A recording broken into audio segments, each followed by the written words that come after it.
Professeur Agbourou, nous sommes en 1963. Le président Sylvanus Olympio décide de rompre les accords monétaires avec la France et frapper une monnaie nationale. Il sera assassiné 3 jours plus tard. Thomas Sankara voulait ce qu'il appelle pour son pays une autonomie économique. Il sera assassiné lui aussi. Laurent Gbagbo ne cachait pas sa frustration par rapport au franc CFA. La suite, on la connaît, il sera cueilli à froid dans son bunker présidentiel par l'armée française. C'est quoi? Qu'est-ce qui se passe derrière? Qui se dresse contre le franc CFA trouvera malheur en chemin? Bien, c'est ça la souveraineté.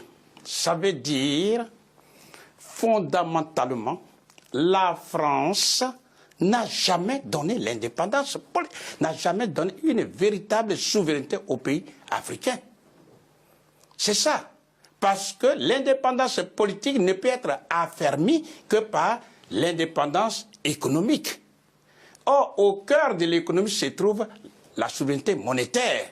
Donc, lorsqu'un leader politique, et commençons par le début, vous venez de citer quelques personnes, mais déjà avant 1960, que ce soit, c'est vrai, on a vu le cas de Sékou Touré, qui a pris son indépendance politique et en même temps a battu sa monnaie. Général de Gaulle, lui, a créé tous les problèmes, nous le savons.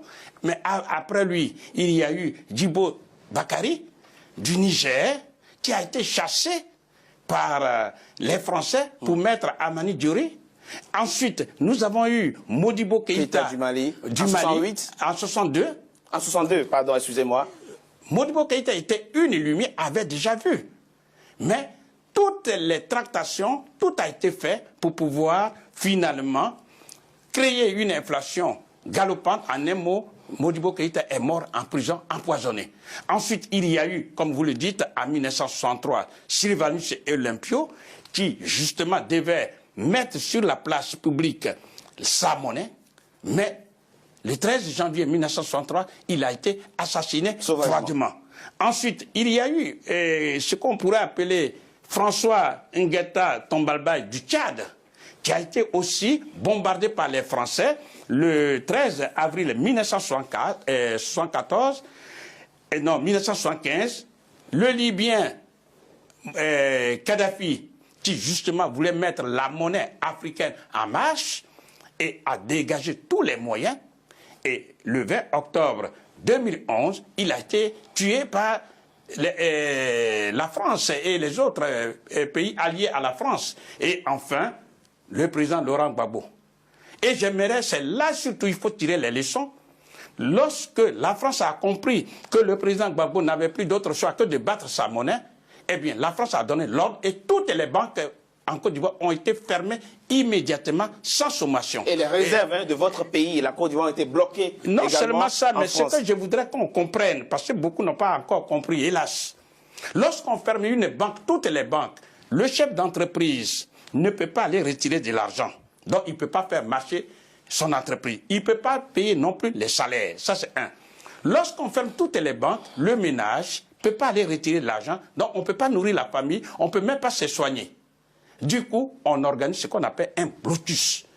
Un chaos économique pour obliger la population à se retourner contre le président Laurent Gbagbo dans ce cas d'espèce. Ça veut dire c'est une arme puissante que détient la France pour pouvoir maintenir en esclavage moderne déguisé tous ces 15 pays d'Afrique qui utilisent sa propre monnaie. Il faut que les Africains sachent ça. Le franc des colonies françaises d'Afrique, en abrégé le franc CFA, est une propriété à part entière de la France et le franc CFA se fabrique non pas sur le territoire africain, mais en France, précisément à Chamalières. À partir de là, elle met au pas les dirigeants africains. C'est ça que les Africains doivent comprendre. Ça veut dire qu'il n'y a pas d'autre solution. Si ces pays veulent se développer, il n'y a pas d'autre solution que de rompre de façon unilatérale avec le franc des colonies françaises d'Afrique.